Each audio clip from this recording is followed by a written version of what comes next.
Wobbly kick from Pasteur. Gavin Holmes steps out of a tackle across the 50. Gavin Holmes, the 6th-year senior, into the end zone. 73 yards. Welcome to the Big 1-2 on 365 Sports. Worthy standing on. He's on 35. Blocked, swallowed, engulfed, picked up, and it's Robinson! Kalen Robinson, Texas on the board. Now here's Paul Catalina.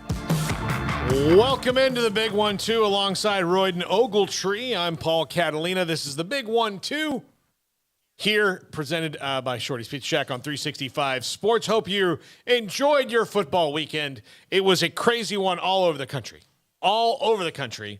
In the state of Texas particularly, but all over the country. As ESPN so aptly pointed out, guys, it was a full moon on Saturday. I don't know if y'all saw that on the ESPN broadcast. The moon was full. Yeah. Many times. But even before the moon was full, I guess the moon always was going to be full. They mentioned quite a bit that the moon was full. They did not mention what happened to Monterey Baldwin. No. They didn't. Can we get some analysis on that, please? What happened to our best wide receiver? But yeah, it can make things kind of hairy. All right, in the Big 12 this week, look, new member next year, BYU beats Baylor. And what was a really tough slobber knocker of a game. Texas almost got Alabama. Gave them their best shot, I'll tell you that. Absolutely. And Houston, new member, blew it against Texas Tech at a 4th and 20 and should have won that game. Everybody wants to talk about how wild both the Texas and Baylor games were. Mm-hmm. The ending of that game leading into overtime was the weirdest display of football I've ever seen. Maybe ever. It was so crazy. Throwing from your end zone just to be intercepted when you could just it blew my mind. Yeah. Anyway, we'll talk about that. Yeah. Iowa State needed a robust 10 points to defeat Iowa for the first time in almost a decade. Iowa couldn't overcome 10 points. That's insane. Yeah. Iowa's offense runs on steam. It's very old. It's coal powered. Yeah, exactly. It's not I made the comment on the show today, if Kirk Ferentz literally walked in with like reel-to-reels without sound, it would not surprise me. It's like a Model T Ford where those old videos where how you had to get out and crank it in the front to get it to go. That's how they wind up their quarterback to throw. Yeah. He probably, still calls people whippersnappers, stuff like that. Yeah. That's how old Kirk Ferentz is. And Kansas puts Neil Brown completely on the hot seat. If he was kind of around it, it is on fire right now. And also a nice win for Kansas State. Kind of walloped Mizzou. Yeah. A lot of KU fans were on our necks last week in the comments saying, y'all didn't talk about the KU or KSU Missouri game. Look, great win by y'all, and y'all are KSU is going to be right there, it looks like, at the end of the year. That run, Deuce Vaughn is incredible, and that running offense is insane. I keep saying that word, but Missouri isn't good. Yeah. And part of the reason we didn't do it is we only pick 5 games a week, so we didn't really get into it, but it's a great win for Kansas State, and they look like they could really do some things in the league, and we'll see. But let's start off with the biggest game of the week, which was Texas and Alabama, Royden. Mm-hmm. In that game defied logic, but I will say to people who are ready to put to say the words, to just wait, because in 2019, one team gave LSU all they wanted. Mm-hmm. And that team was Texas. Right. No one else did. And they weren't back then, so let's let them get back. This was a very gutty performance by Texas. Mm-hmm. Something I don't think we've seen out of this roster in a long, long time, no matter who it was where they played with guts, like actually just fought and clawed and played tough. That's what's been lacking. Because Steve Sarkisian has rightly said they had a huge culture problem in that locker room, a lot of entitlement in that. And I've heard this from a lot of ex-Texas players I know who are on that 05 team. Yeah. Where they say guys kind of roll into Austin and they think it's 2006. Well, it's not. Hasn't been for a long time, exactly. in fact. So they're thinking they're coming there right after, they won the national title. It's not been that way. You've got to earn it. And those guys earned it. Yeah. That was a team that had a lot of gut and grits and toughness. The way that, there were games. People look back and they think about national championship teams and never think they struggled.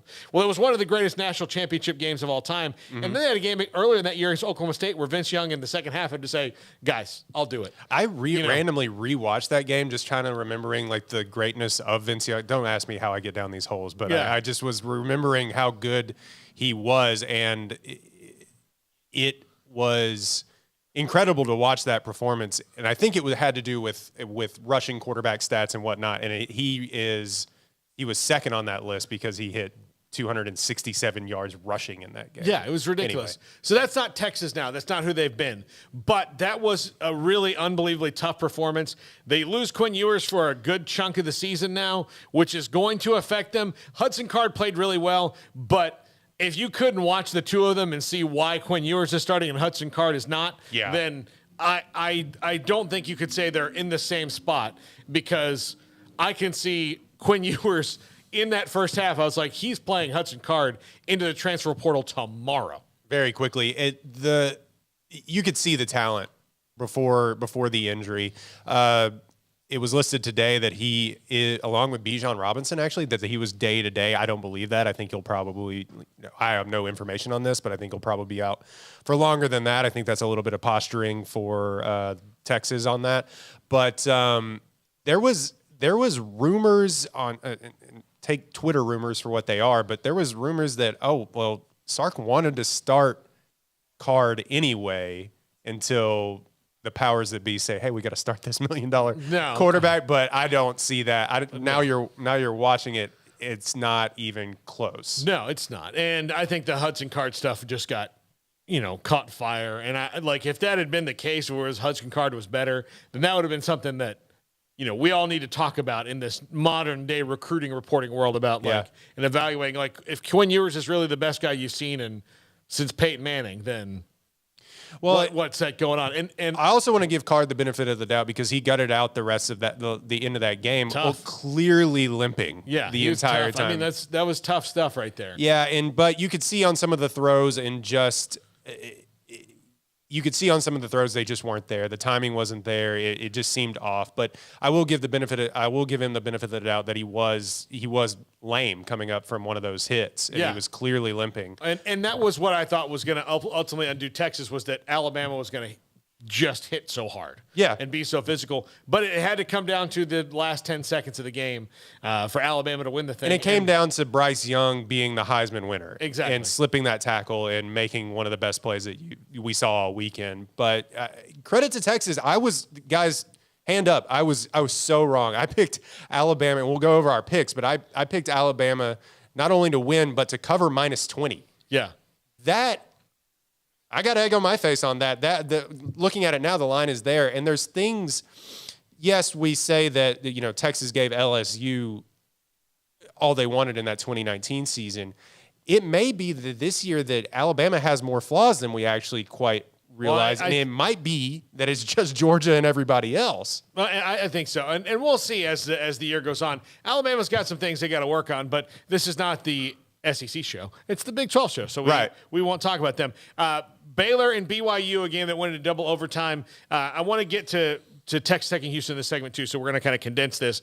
But Royden, Baylor does not have experienced guys at the skill positions right now, and it's showing. Yeah, I think that's their biggest worry. They could have been better in the secondary, but the defense still overall played pretty well. Yeah, But that was not a great day for the offense all the way up and down. Offensive line had one of their worst days.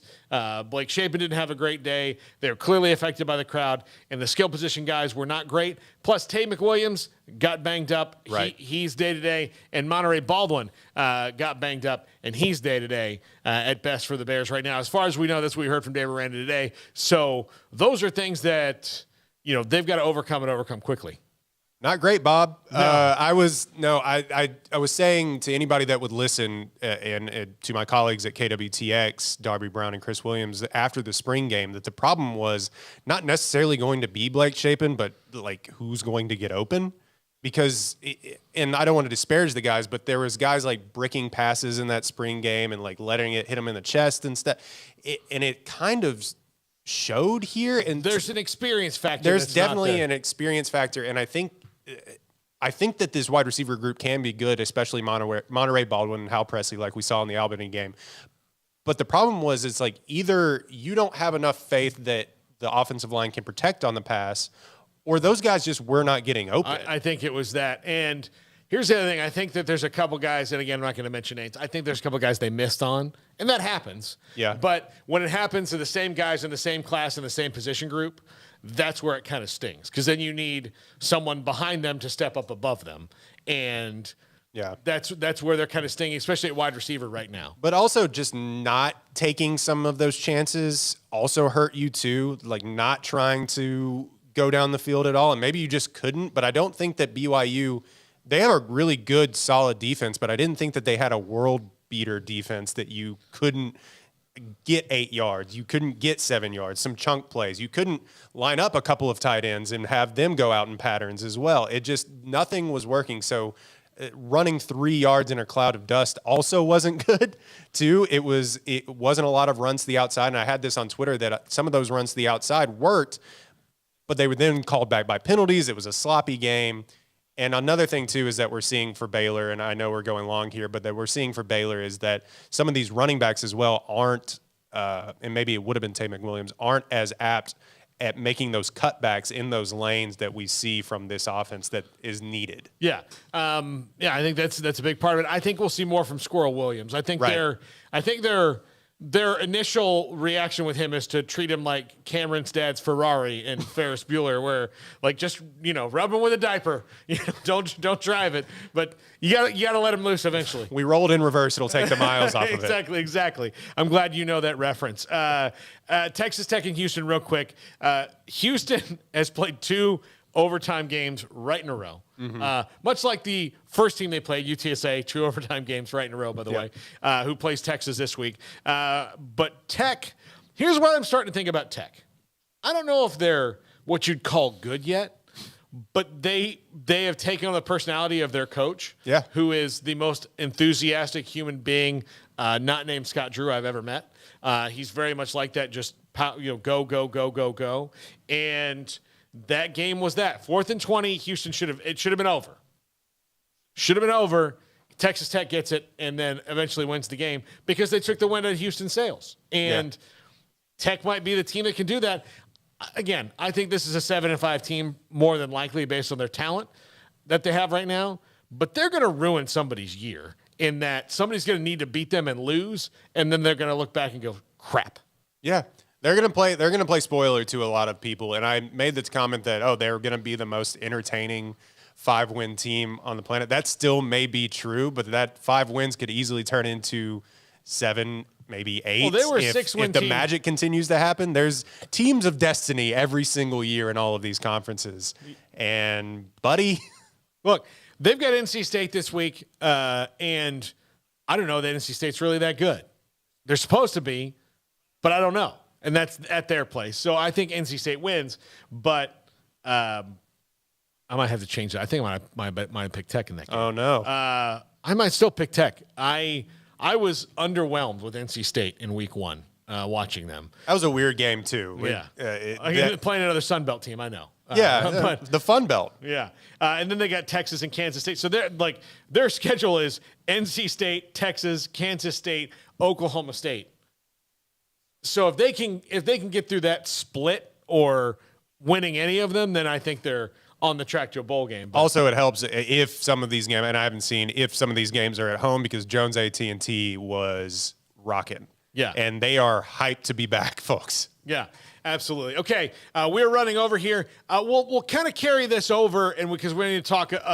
Our main kind of topic of that segment was going to be Texas, but we kind of cover that in the first segment. So we'll carry this over because we do have to talk about Kansas as well. They're very so we'll carry this over to the second segment about last week and how the pieces on the chessboard are moving. A little more Texas Tech, a little more Houston, a little more Kansas and West Virginia coming up in the next segment because poor Neil Brown is he's up to his eyes in it right now. Rocky Top. Yeah. Well, it's Tennessee.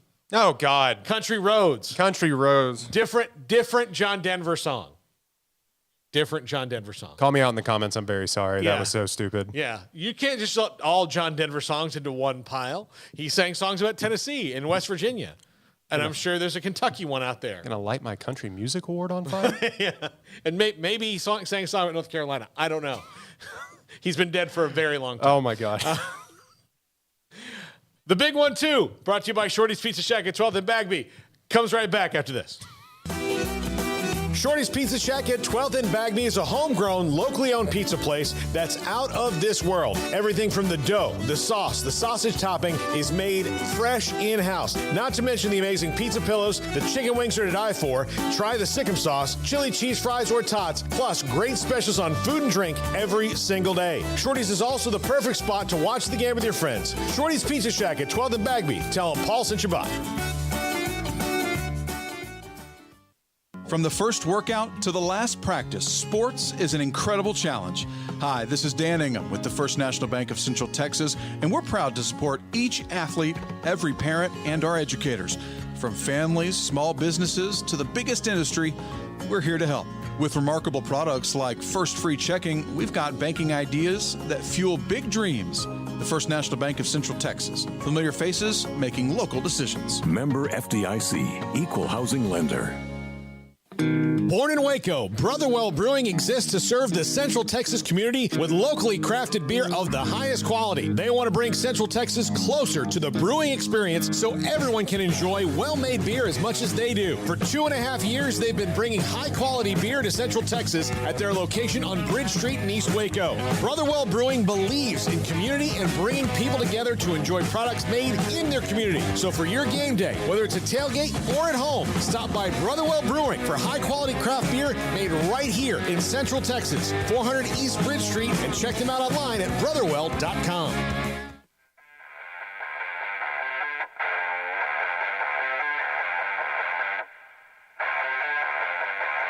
Welcome back to the Big 1-2 here on Sikkim 365 Sports, brought to you by Shorty's Pizza Shack in 12th and Bagby. Look, if you're coming into Waco for any reason, I highly recommend Shorty's Pizza Shack. I've been riding with them since day one at Shorty's Pizza Shack. I go back to day one. Day one with those guys. Yeah. And what day was it? It was February 1st, 2000 and. This is great. This is great radio. I think. I don't know. They have their anniversary party every year, but it's February 1st was the day. And it's a great place. They're actually opening a new location in Hewitt coming up soon. They're working on that right now. Whenever that gets done, construction projects are not something you'd be like, it's going to be done today. Because you have no idea. I have guys come into my house to like replace tile. Like, yeah, we should be done today or tomorrow. Or next Wednesday. Well, it just depends. How does 2 years from next Tuesday sound for you? Like there's just an ever moving target on that. But if you go to Waco and you want great pizza by the slice, great chicken wings, they have the Sikkim sauce there that is now on the menu. It was off the menu for a little while. It was like a secret thing. Sikkim sauce, unbelievable. My favorite chicken wings in town, right there. Sikkim sauce wings at Shorty's. Like you said last week, I've never had a bad time there. Yeah, never. It's great vibe. It's great vibe. So go on in to Shorty's Pizza Shack if you're coming in for a game or anything. If you're coming in to go to the silos and you need like a break from that, Shorty's is not too far away. If it's after a long test, yeah, who knows? And you're of age. Yeah, exactly. Great stuff at Shorty's Pizza Shack. Okay, but continuing with Texas Tech and Houston, Tech was a 6-win team last year, and that team was blah. And this team is definitely not blah. No. So I do think that they could pick up an extra win. But, again, the schedule gets really tough after this in that. What's the home and away splits there? They're at NC State, home against Texas, at K-State, at Oklahoma State. And then they've got West Virginia, home for Baylor, at TCU versus Kansas.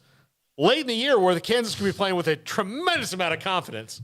Playing for the Big 12 title, Kansas Jayhawks. I don't know about that, but playing with confidence in a game that all of a sudden every game with Kansas has gotten immensely more interesting. At Iowa State, a very tough place to play, and hosting Oklahoma to end their season.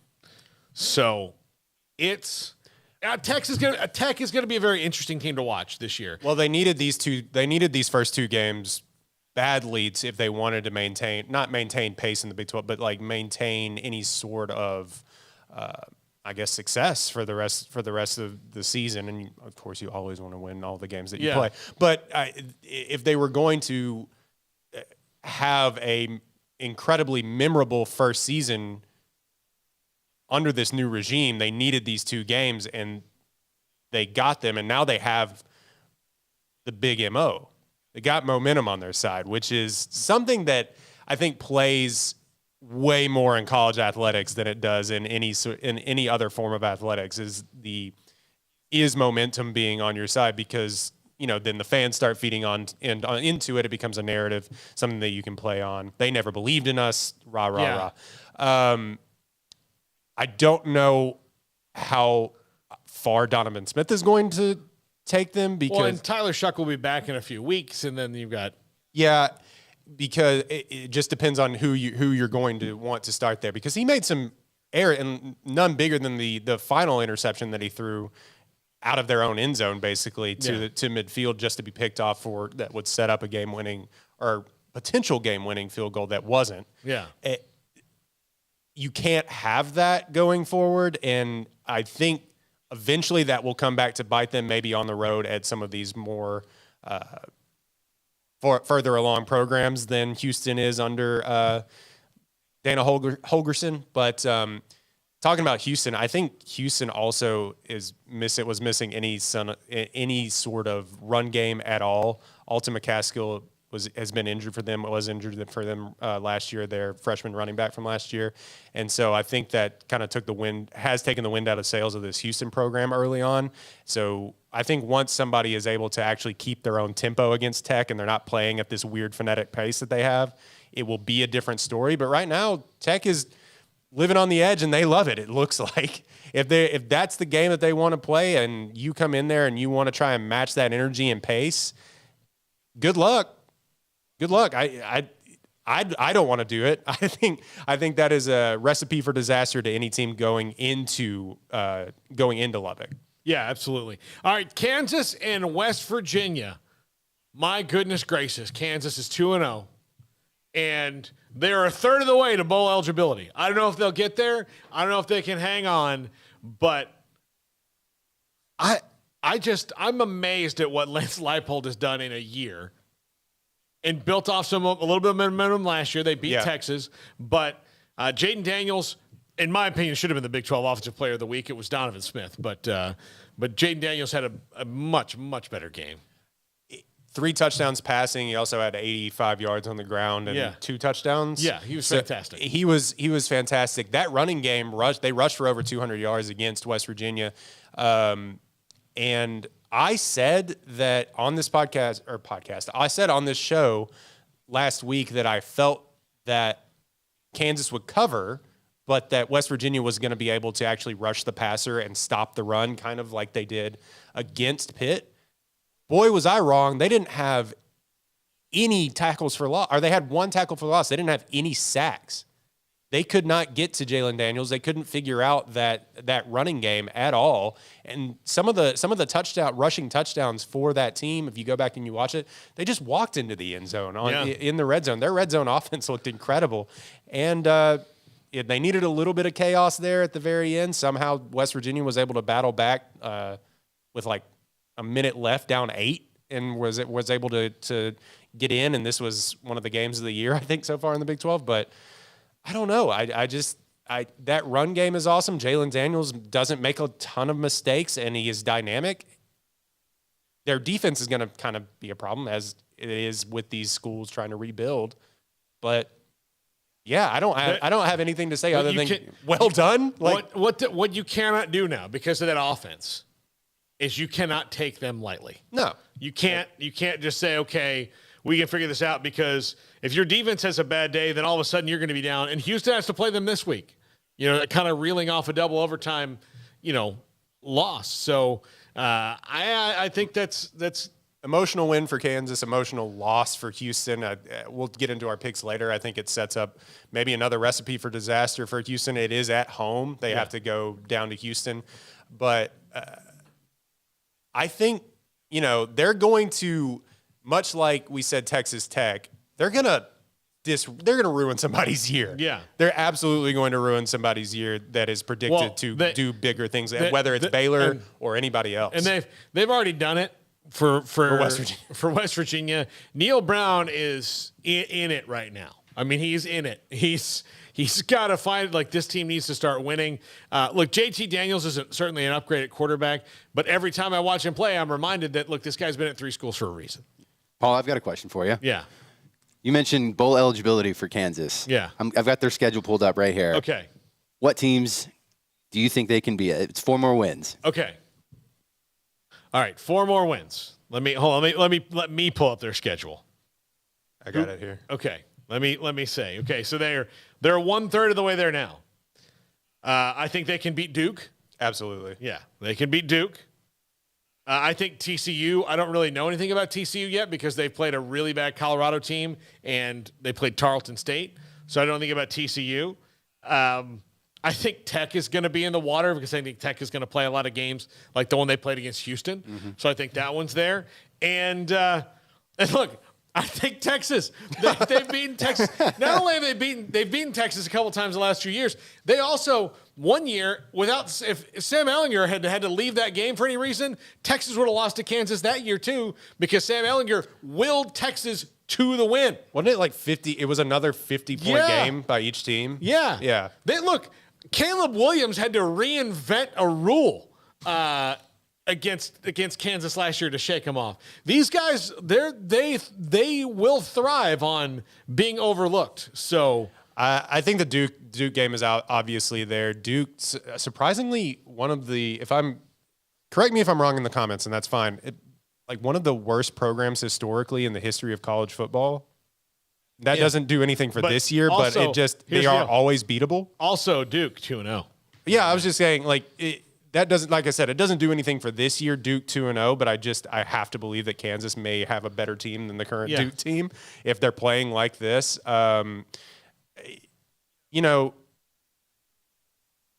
Texas Tech, yes, it's going to be another weird game. Tech is going to play a lot of games like they did against Houston. That's what they're going to do. Texas at Kansas, mark it, blood bank guarantee, mark it down. Yeah. No, I don't know about that. But again, Texas lost to them last year. They've had struggles with them recently. We don't know what kind of rhythm Texas is going to be in at that point in the year because we assume that it's going to be 4 to 8 whatever weeks for Quinn Ewers. But what if it's not? So there's all these things that could happen with Texas. And again, Texas is also not good up front. They're not. They scored 19 points the other day. Let's not pretend like that was a shootout with Alabama. They were much more impressive on defense than they were on offense, regardless. I just think, even if you're Baylor, even if you're Oklahoma State, you really have to, not that you wouldn't, but normally this Kansas game, historically for Baylor has been a homecoming game. Yeah, exactly. Now, we haven't mentioned Oklahoma State at all yet. They kind of handled 34-17. Doesn't look like that much of a blowout against Arizona State. No, but it wasn't a blowout. But they handled their business from the jump. Yeah, and that's what that team I think should scare a lot of teams is that they can just kind of handle things. Yeah, just go about your business, and they're well coached and disciplined, and go about their business and get things done. I think the defense definitely looked a lot better than they did, and people were getting on to us about discounting their defense in the Central Michigan game. Yeah, maybe. But October 1st, they come to Waco, and that's going to be the big test for them, their first one, because they play Arkansas Pine Bluff this week. So, you don't believe in them? I do not. Oh, okay. But I will gladly eat crow if Arkansas Pine Bluff is App State number 2. So. And look, if Sanders can continue to play his best football of his career like he's done so far, he looked incredible in that first game against Central Michigan. And that if he can continue to do that, they're going to be tough to beat. And he was the he was the Big 12 quarterback of the year last year, for lack of a better, almost by default. But he also, against everybody else but Baylor, he handled his business. Yeah. So if he can continue to do that, then they will be right there at the very end of the year. And yeah, that first big test against Baylor, I'm interested to see. Yeah. We'll come back. We'll preview this week in the Big 12. This is the big one, too, brought to you by Shorty's Pizza Shack on 365 Sports. Born in Waco, Brotherwell Brewing exists to serve the Central Texas community with locally crafted beer of the highest quality. They want to bring Central Texas closer to the brewing experience so everyone can enjoy well-made beer as much as they do. For 2.5 years, they've been bringing high-quality beer to Central Texas at their location on Bridge Street in East Waco. Brotherwell Brewing believes in community and bringing people together to enjoy products made in their community. So for your game day, whether it's a tailgate or at home, stop by Brotherwell Brewing for high-quality craft beer made right here in Central Texas, 400 East Bridge Street, and check them out online at brotherwell.com. Shorty's Pizza Shack at 12th and Bagby is a homegrown, locally owned pizza place that's out of this world. Everything from the dough, the sauce, the sausage topping is made fresh in-house. Not to mention the amazing pizza pillows, the chicken wings are to die for. Try the Sikkim sauce, chili cheese fries or tots, plus great specials on food and drink every single day. Shorty's is also the perfect spot to watch the game with your friends. Shorty's Pizza Shack at 12th and Bagby. Tell them Paul sent you by. From the first workout to the last practice, sports is an incredible and rewarding challenge. Hi, this is Dan Ingham with the First National Bank of Central Texas, and we're proud to support each athlete, every parent, and our educators. From families, small businesses, to the biggest industry, we're here to help. With remarkable products like our free First mobile app, we've got banking ideas that fuel big dreams. That's the First National Bank of Central Texas. Familiar faces making local decisions. Member FDIC, Equal Housing Lender.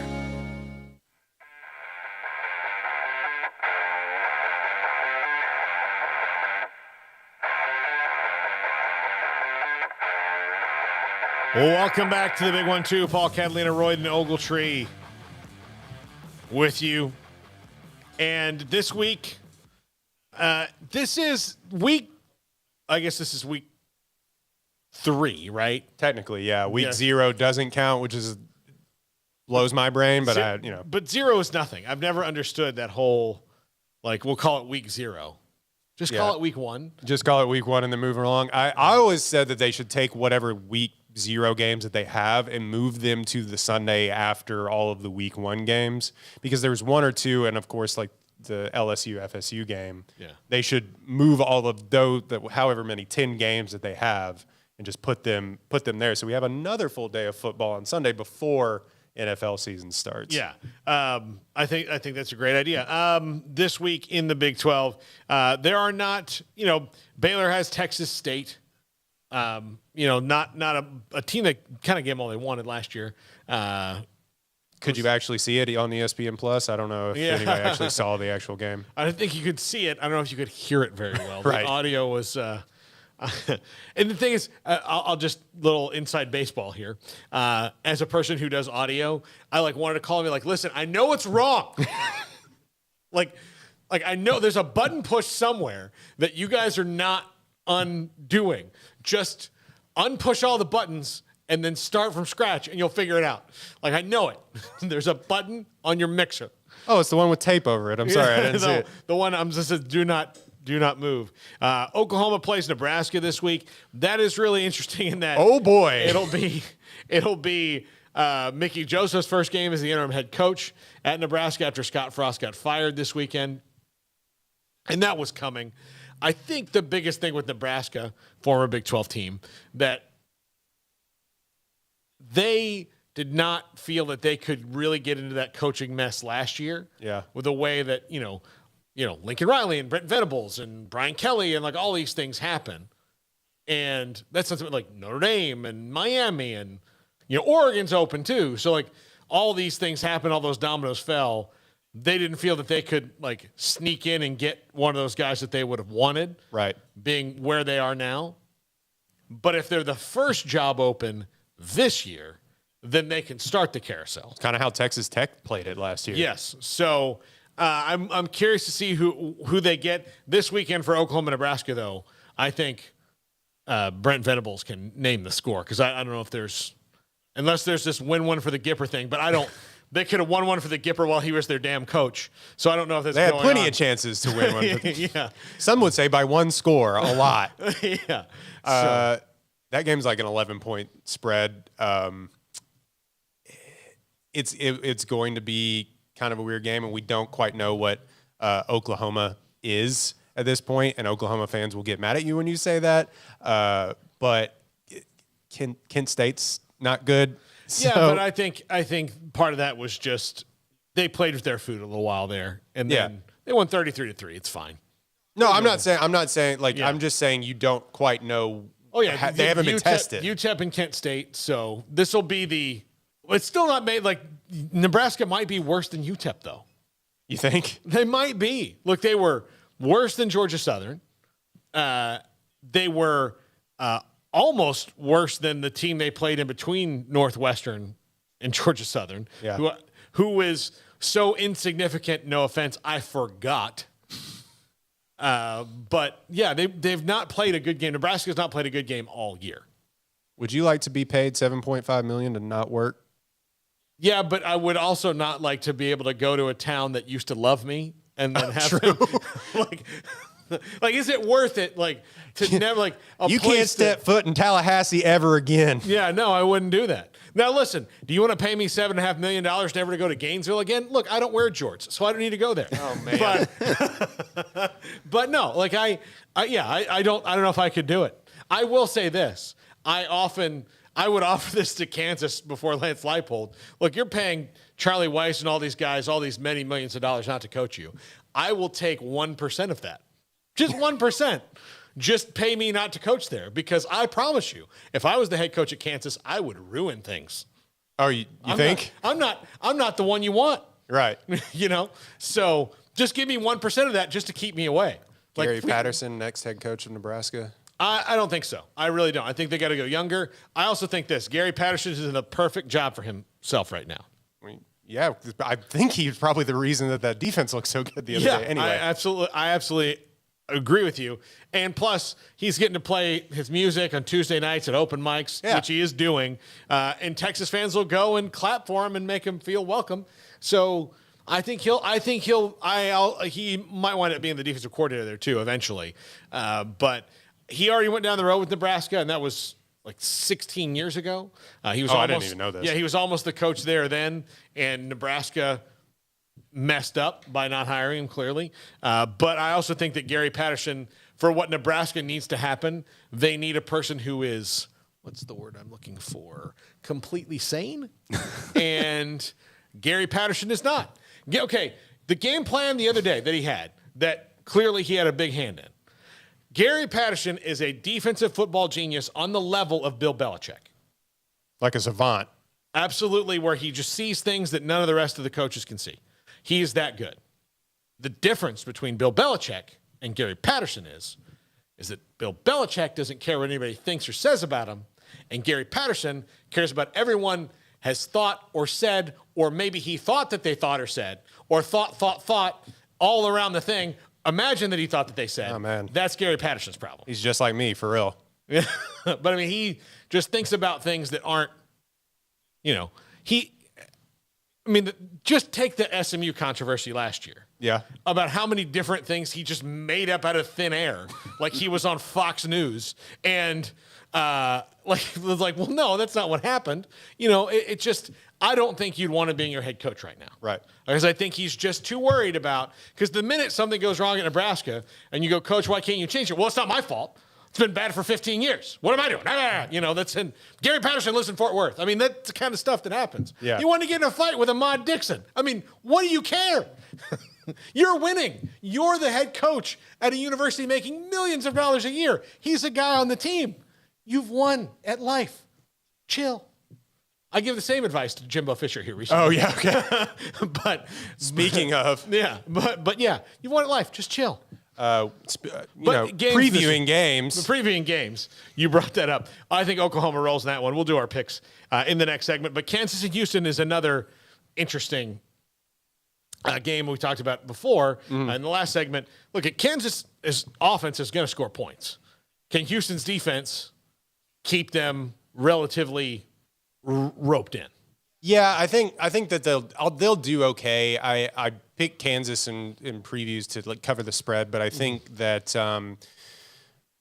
it looks like that Kansas's defense, like I said in the last segment, isn't going to be able to really stop anybody. So if Clayton Tune can kind of clean up some of the things that he saw in the Texas Tech game where he was exposed a little bit, and hopefully that they can run the football, then I think that Houston will handle their business at home. I'm not quite sure how great the home crowd for the Houston Cougars, no offense for the Houston Cougars, is going to be against Kansas.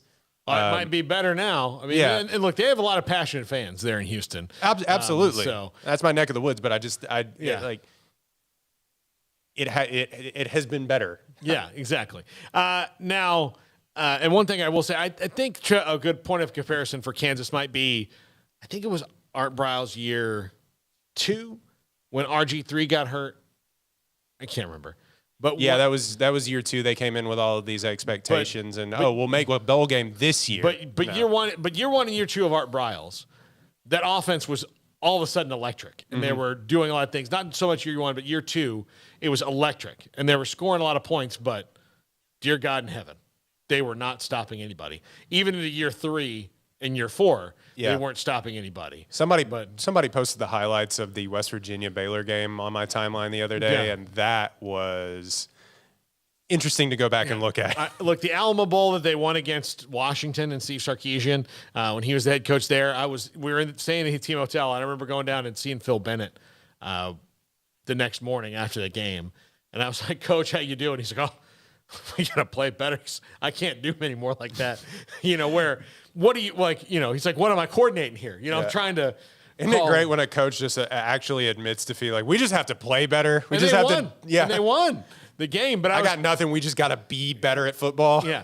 Every time I see Elliott Coffey, he was the Alamo Bowl defensive MVP, and I like to remind him of the story that he was the MVP because he had the most tackles.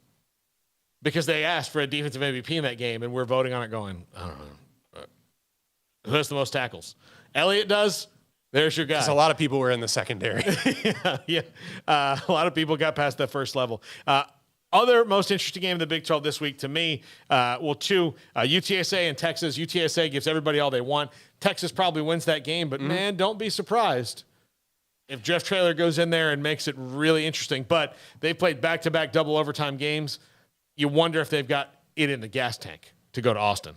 Both of these teams are playing on raw emotion at this point. I mean, kind of a letdown for Texas. They didn't win that game.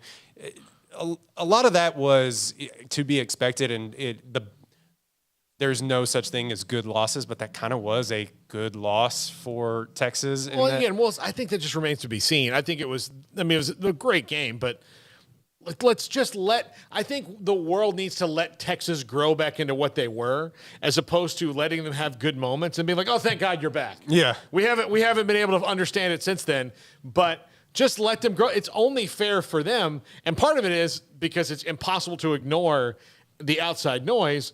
Texas this week, Steve Sarkisian's biggest challenge isn't like he has to walk out and be like, you guys really played hard. I'm proud of your effort. But we almost beat Alabama. It's not something I want to ever hear. It is not a win, yeah. It's not like, I don't want to hear it. We almost won. No, but we didn't. Like, that's what you got to say. But we didn't. And now you're playing a UTSA team who no doubt wants to beat you because all of these kids, and a lot of them transferred from other bigger programs, but you passed us over in the state of Texas to go with these kids. You know what I mean? Of course, 3, 4, 5 stars at Texas weren't ever going to play at UTSA. But I just think that chip on their shoulder that UTSA has been playing with for a long time under Jeff Traylor will come into play here. Oh yeah, and look, he's going to be fired up for that one, and he is when you look at the list of the next guys, Jeff Traylor's on that list. He's been on that list for a minute. Yeah. Also, Tech versus NC State on the road. I'm not a believer in NC State yet. Devin Lear's a really good quarterback. They have all they wanted with East Carolina. They're ranked 16th in the country. They haven't. This is their first real test and they won't. Then they have Connecticut after this. So, and then they have a gauntlet of Clemson, and then an improved FSU team that plays them tight even, and that's don't get me into that rivalry, but I can go on forever. But this is an interesting game for NC State, and if Tech is playing with momentum, I think they can go in there and beat a team well coached by Dave Doran, because they might be able to, kind of Indiana Jones this thing up here where there's no plan, but man, whatever it is working great. Can they? Absolutely. Will they? Is it's a completely different story. I don't have much in the way of analysis of this game other than the game versus was it East Carolina was awesome. And if we get another game like that between Texas and NC State, I'll be happy. That as a fan, I think it'll be great. Yeah, absolutely. Well, and look, NC State is thanking God that kicker was in his first day on the job at East Carolina. Right. Because if not, they're 1-1 right now, facing a team that's 2-0 and rolling in with their guns on them. We're way over, but we have not even touched the college kicker situation in this past weekend. Yeah, it's one of those things I'll never understand. When we come back, we'll make our picks. This is the Big One 2, brought to you by Shorty's Pizza Shack on 365 Sports. Shorty's Pizza Shack at 12th and Bagby is a homegrown, locally owned pizza place that's out of this world. Everything from the dough, the sauce, the sausage topping is made fresh in-house. Not to mention the amazing pizza pillows, the chicken wings are to die for. Try the Sikkim sauce, chili cheese fries or tots, plus great specials on food and drink every single day. Shorty's is also the perfect spot to watch the game with your friends. Shorty's Pizza Shack at 12th and Bagby. Tell them Paul sent you by. From the first workout to the last practice, sports is an incredible challenge. Hi, this is Dan Ingham with the First National Bank of Central Texas, and we're proud to support each athlete, every parent, and our educators. From families, small businesses, to the biggest industry, we're here to help. With remarkable products like First Free Checking, we've got banking ideas that fuel big dreams. The First National Bank of Central Texas. Familiar faces making local decisions. Member FDIC, Equal Housing Lender. Born in Waco, Brotherwell Brewing exists to serve the Central Texas community with locally crafted beer of the highest quality. They want to bring Central Texas closer to the brewing experience so everyone can enjoy well-made beer as much as they do. For 2.5 years, they've been bringing high-quality beer to Central Texas at their location on Bridge Street in East Waco. Brotherwell Brewing believes in community and bringing people together to enjoy products made in their community. So for your game day, whether it's a tailgate or at home, stop by Brotherwell Brewing for high-quality craft beer made right here in Central Texas, 400 East Bridge Street, and check them out online at brotherwell.com.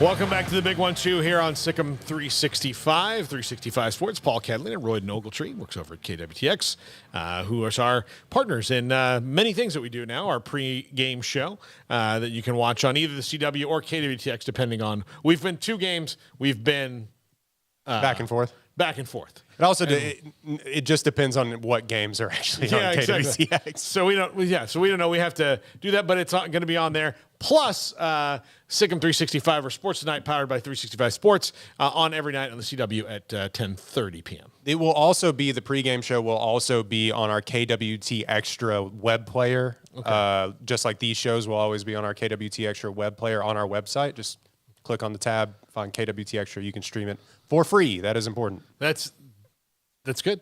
Good. So there are many places you can. Please, if you're watching this on YouTube right now, and God in heaven, I hope you are, or if you're watching it later, please like and subscribe. It's all we want. It's all we need. It's pays your bills. Yeah. Here's the thing. It's kind of like Tinkerbell when you clap your hands. That's what we need. Just like and subscribing. Is that a Hook reference? Yeah, I think it is. It is a Hook reference. Wow, we're pulling them out today. Yeah. Highly underrated movie. Highly underrated movie. Properly rated movie. No, you didn't grow up in the 90s. Paul, can I say something? Yeah. I will like and subscribe if you acknowledge that I'm producing the show today. Oh, yeah. Jacob Wilson produces the show. There he is. You see him right there. Hi, Jacob. Of the U.S. Marine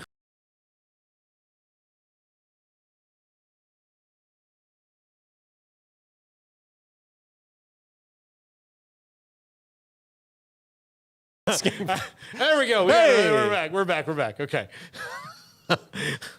We were bragging on him, but yes, Jacob Wilson. I've known Jacob for a very long time. My mom taught Jacob Wilson in the 8th grade, 7th and 8th. God bless her, by the way. Yes. That was a rambunctious crew of young boys, a lot of undiagnosed ADHD in that crew. I remember telling her, like, hey, Jacob is in the Marines. He's coming back, and he's going to work for us through this program. And she's like, Jacob Wilson is a Marine? I said, yeah.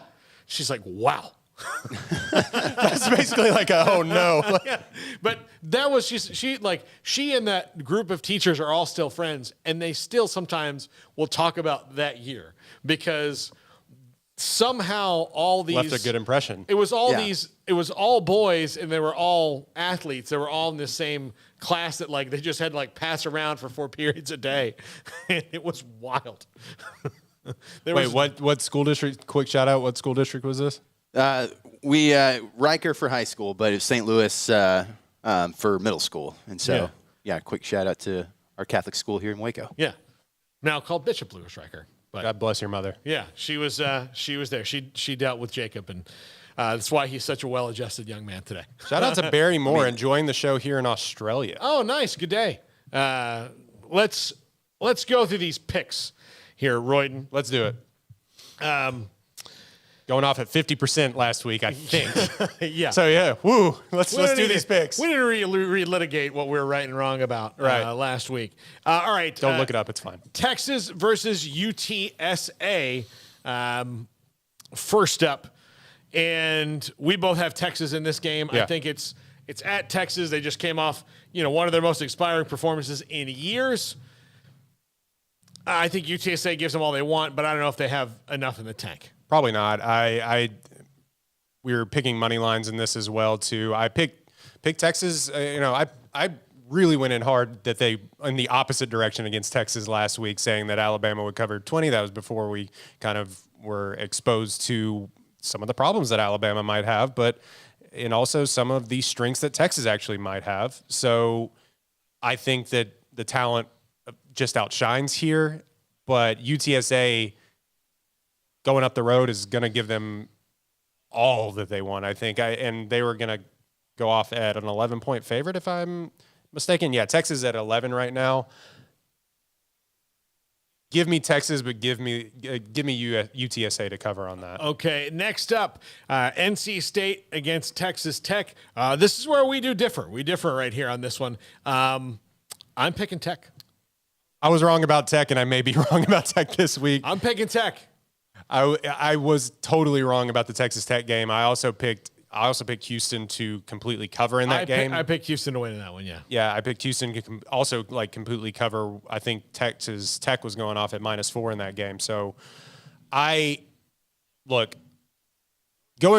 beating Houston at home in the first home. Was it the first home game for Tech? Or the second home game? Second, because they played Murray State first one. So in a future Big 12 game, in a top 25 matchup where they eventually stormed the field, did they tear down the goalposts in that game too? No, they took them down. They collapsed them. Oh, okay. So they would not tear them down. A lot of emotions in a top 25 game under. Go ahead. I do.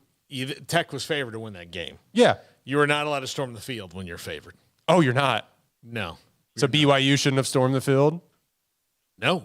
Oh, I disagree. I don't think you should listen.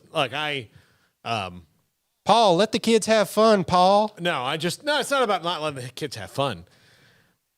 When you don't storm the field, it's more of a burn.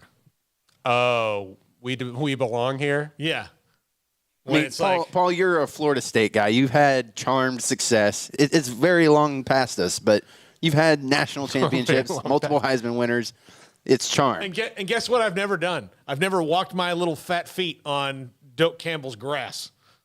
Let me tell you what I've done multiple times at Baylor University. Storm the field when they won against TCU on a comeback victory when they were ranked higher. I don't care. Whatever. Yeah, I just think that's the rule. I'm also a person that if you start an overrated chant, I should be able to hit you with a stick. Bottom line, because the overrated chant means that the team you're beating isn't good. You should just always shout out properly rated Because if you sound overrated, you're saying what we've just pulled off here is not as impressive. Oh, the overrated thing. I love properly rated. That'd be a really funny chant too. Just properly rated. Speaking of properly rated, I think NC State is actually properly rated, and I think that they actually. I picked Texas Tech to cover, but I think that NC State after an emotional win, a double or an overtime win, having to go across country and. Well, basically across country and beat somebody at home, a ranked team at home. I don't know if they have the capacity yet. By the way, I do have a consulting firm where I will go to schools and I will teach you sarcastic cheers that are way sicker burns than what you're doing right now. You have another one? Oh, I have many.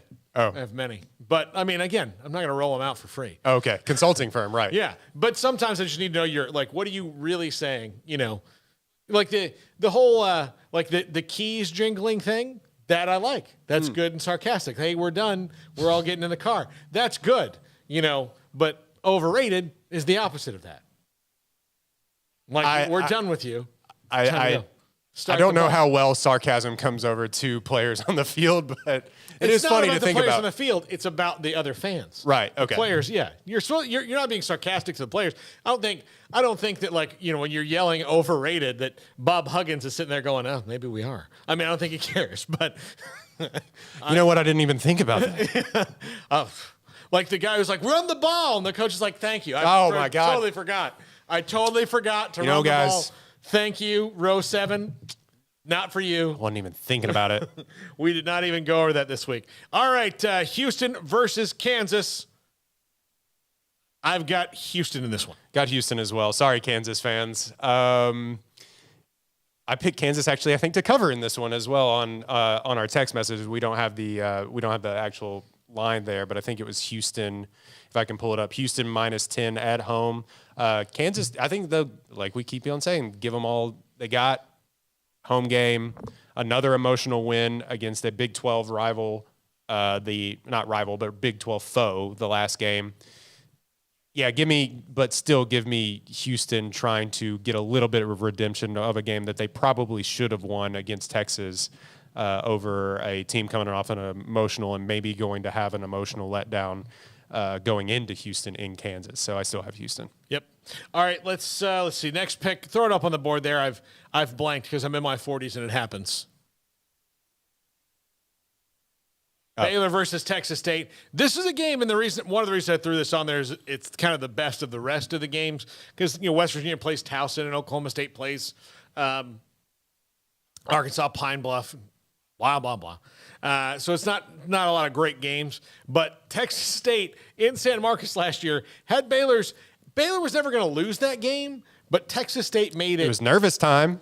Super interesting that if they had maybe a couple other dudes on their team, transfers from the Power Five that could have made something happen, then it could have been dicey. But I think this year will be different. I think Texas State is probably a little upset that Baylor lost last week, so they can't really catch them napping. Yeah. Sometimes you want the team that you want to beat to come in fat and happy. Baylor, this week of practice will be one of the hardest ones they've ever had. So I kind of pity Texas State this week because I think that there might be some frustrations, especially along that offensive line that might get taken out on them. Yeah, it's still a 30-point spread in favor of Baylor. So I would kind of fade Baylor a little bit on that. 30 points is tough.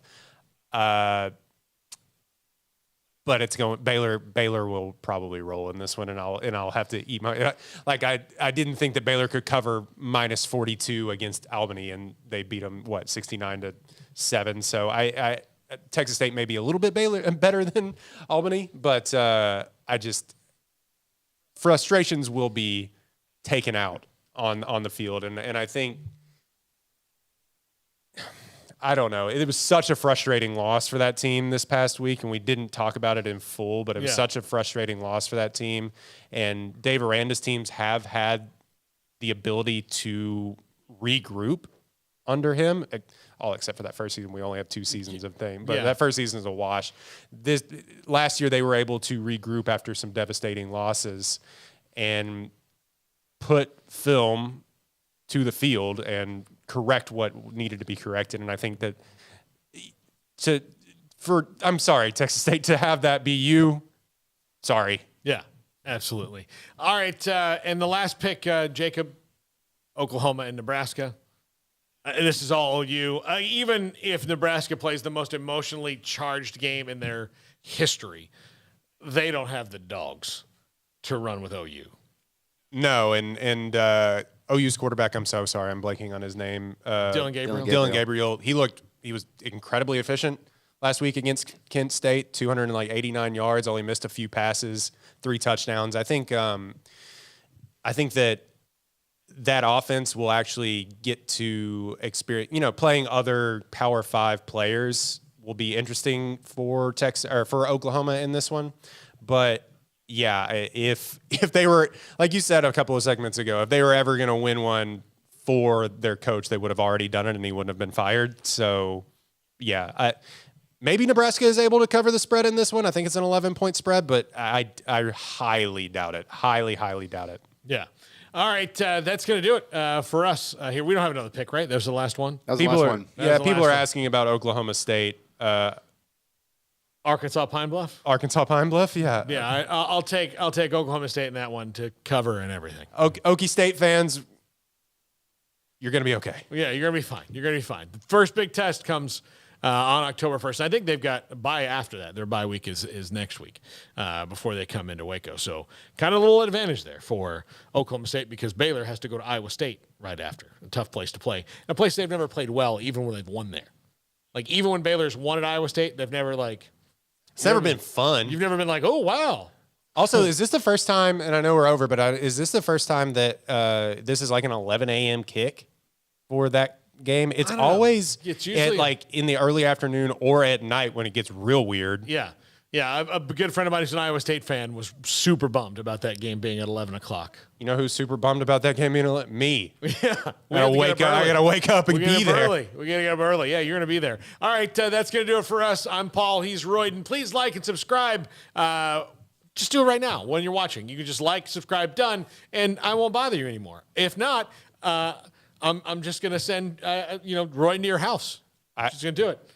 And I'll come quote mistaken John Denver lyrics to you. Exactly. That's what he's going to do. He's going to sing the wrong John Denver song. I didn't want to hear that one. Sorry. I only know that's all I got. I only know 80s Joel. That's it. That's going to do it for us. Have a great night. Thanks to Shorty's Pizza Shack, everybody. Like and subscribe.